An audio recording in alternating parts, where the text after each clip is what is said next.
So yeah, I wanted to make a video on why van life did not work out for me, why it was not my thing. I did it for what, about 3 years, something like that. About 2.5 by myself, and then another 6 months with the girlfriend and the dog.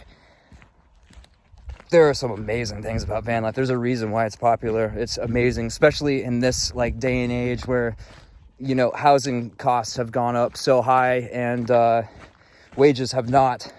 And the cost of everything has gone up, but wages have not.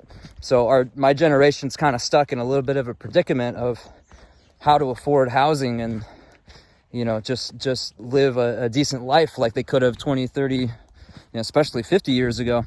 But that's its own thing. I'm not going to say any more about that. So the van life's a great option to figure that out. Plus, you get to go out and travel and see new things and do new things and get out of your comfort zone and explore who you are and, you know, figure out who you are and who you want to be and all that stuff. It's great. One of my favorite things about it was being able to break habits. You know, it's how do I explain this?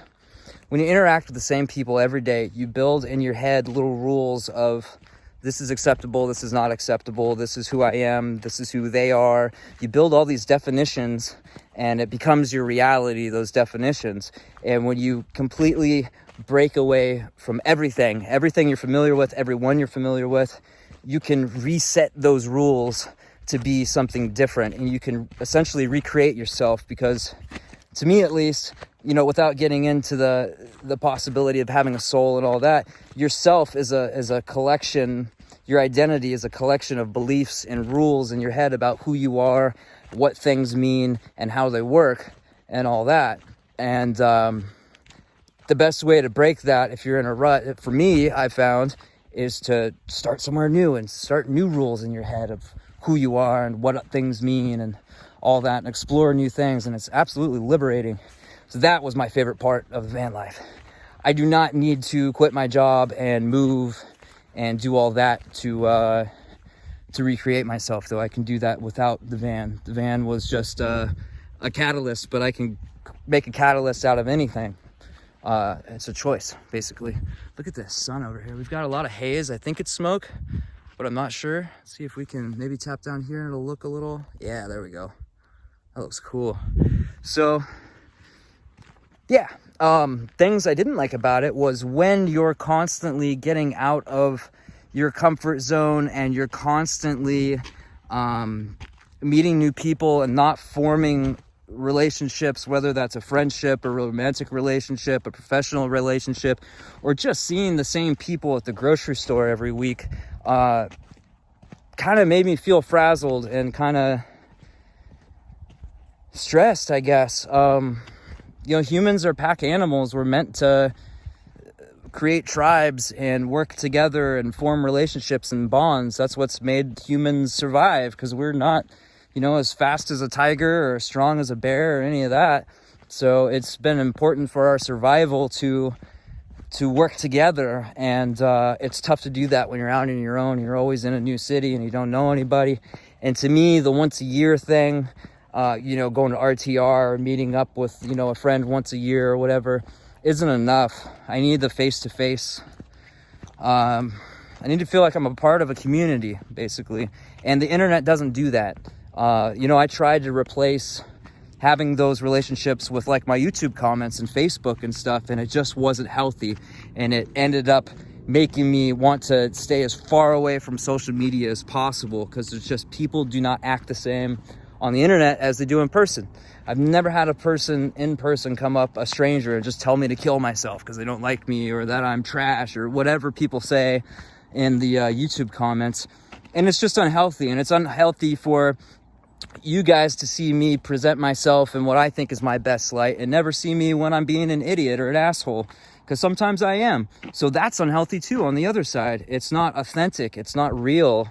I'm never going to present nobody's going to present their full authentic self, except for maybe like Gigi Allen or something.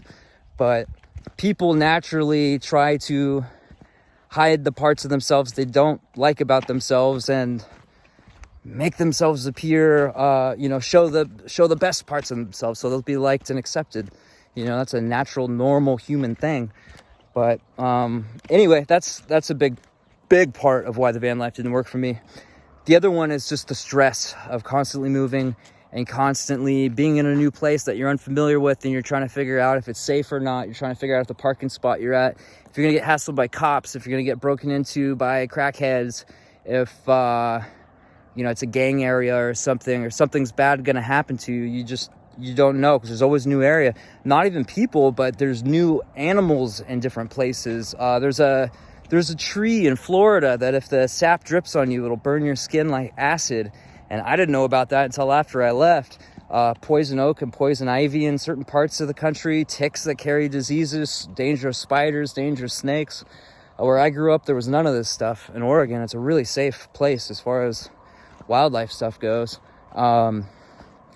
So you're constantly entering new danger, and I don't deal well with stress. I just don't. That's just who I am. I'm prone to anxiety. I'm prone to being stressed out and frazzled, and it just is not the kind of lifestyle for me.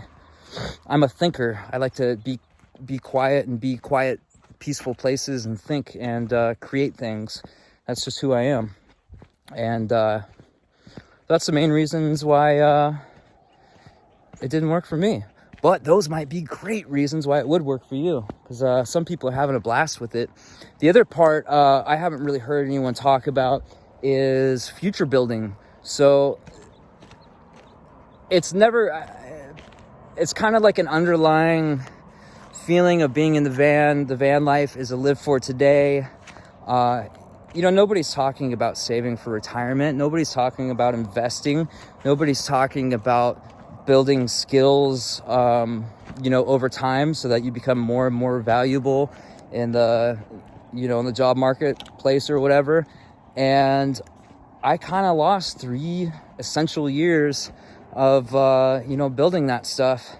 I mean, it's always hindsight 2020. If I could go back, I'd start building a Roth IRA, like when I was 14 or something. I'd start working so I can retire at 50 and then be able to travel the van and do it right, but I kind of missed out on that. But I learned so much about myself and had so much fun. I saw all the lower 48 except for one. I think Oklahoma's the only state I've missed. And it was fun. And I learned so much and saw so much cool stuff. And I got to experience so many things that a lot of people never get to experience. I've been more places than my parents, so that's pretty cool. That's something I'm sure they're happy about. But I think for me, a middle ground of having a home base and having a vehicle, because I love to travel, just not all the time, just not constantly. And having a home base where, the other thing I missed with the van was having some things. It's a very minimalist deal, and minimalism isn't for everybody. Sure, you can be happy without things, but I get a lot of joy out of playing different guitars and basses and working on guitars and basses and having snakes and spiders and tarantulas and stuff, and riding my motorcycle, having a motorcycle and tools to work on it and all the gear and stuff I need to be safe. And all this stuff won't fit in a van, and you can't keep reptiles in a van. They need very specific, they're ectotherms, they're cold-blooded. You need to be able to control their temperatures and humidity, and you just can't do that in a van. So I would miss out on all the stuff I like by being in a van full-time. And I would also miss the stability and the familiarity I was talking about. And it would be harder for me to get a good-paying job that uses my natural skills and talents and makes me feel like I'm making a positive contribution to the world in some way, and and all that other stuff. So the balance of the two is necessary for me. I want to have a van, or Evie and I are talking about getting a school bus and building that out, because it was fun to do the build out. And maybe we'll get this snake thing going and breed some snakes and go to all the different reptile shows all over the country and find someone to take care of our reptile room while we're gone. Maybe I can get it big enough where I can hire people. And there's lots of people making, enough money to survive off breeding snakes. And I can mix that with plenty of other things. So, and there's plenty of people who just don't understand snakes. And way more people are killed, or way more snakes are killed by people than people killed by snakes. And I'm kind of passionate about that. I'm not going to start going with that, because otherwise I'll rant for an hour. But yeah, that's pretty much it, guys. I don't think there's anything else I can really say about that without rambling. So thanks for watching. I'll see you next time. Love yourself.